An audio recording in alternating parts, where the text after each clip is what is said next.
Ben was talking a few moments ago about Brock forgetting words. I had the opportunity one time, well, several times, to ride with J.D. and the Stamps many years ago. And the first date was in Alma, Arkansas. And J.D. was pretty popular over there. And he first let the quartet go out and they'd sing. Where was that? Go back. It's too late. It's not there anymore. The town's gone, J.D. And so the audience was just drinking every pitch and every word, and just right on the edge of their seat. And when Drinking said, means like they were eating it up. he was ever more selling, you know. You're right. So it came to the part where he had the recitation, and everything got real quiet, and I was the only one in there was just dying to laugh. And I was right in the middle of the auditorium, and J.D. said, "The Lord is my." He came back and said, "The Lord is my." By this time, I was already sitting there just dying laughing, and everybody else was crying. He said, "The Lord is my," and he just got up, walked out right in front of all the audience, went and got in the bus and stayed there. He did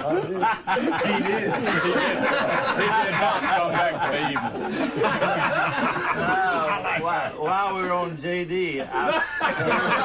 we could be here for a while. Yeah, we could be here all day.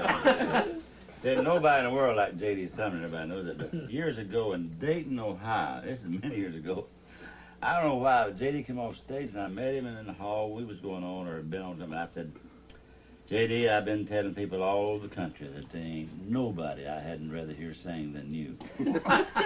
And J.D. misunderstood me, you see.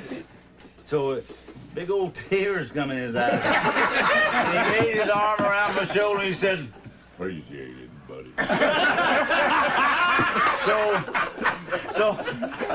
It must have been 3 or 4 months later when J.D. was somewhere else.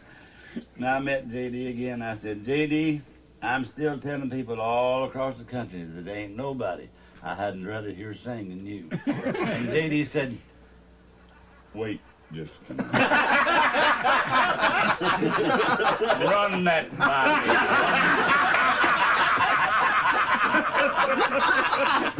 Said, if you said what I thought, you've been laughing at me for 3 months.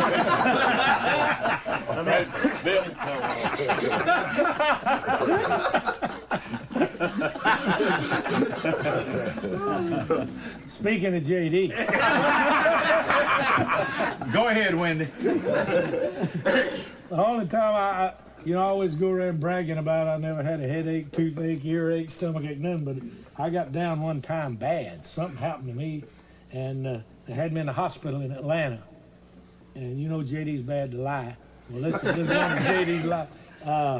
They had me in the hospital in Atlanta, and old JD come by to see me. And they had me all sedated. Man, I didn't know what was going on. One time that blood thing had come out of me, and I nearly bled to death before they found out it had come out of me, where they stick it in you. Well, couldn't nobody come in there. My wife could come in there like 3 minutes a day, and my daughter's 3 minutes a day, and Ron 3 minutes a day. So old JD come in there to see me, and they says, "You can't go in there to see him." He said, "What do you mean I can't go in there to see him?" I said, "I'm his brother." Said, I flew from China or somewhere to see him. So the nurse came in there, and keep in mind, man, I'm sedated. I don't really know what all's happening. And she said, "Would it be all right? Do you feel all right?" I said, "Yeah." She said, "Would it be all right if your brother came in here for about 3 minutes?" And I said, "Well, I don't know." I said, "When I come here, I didn't have no brother."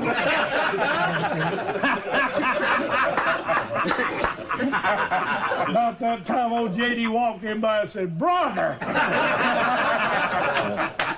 Yeah. Oh, that's good. Wendy Bagwell and George Younce and Jake Hess sure took it out on J.D. Sumner.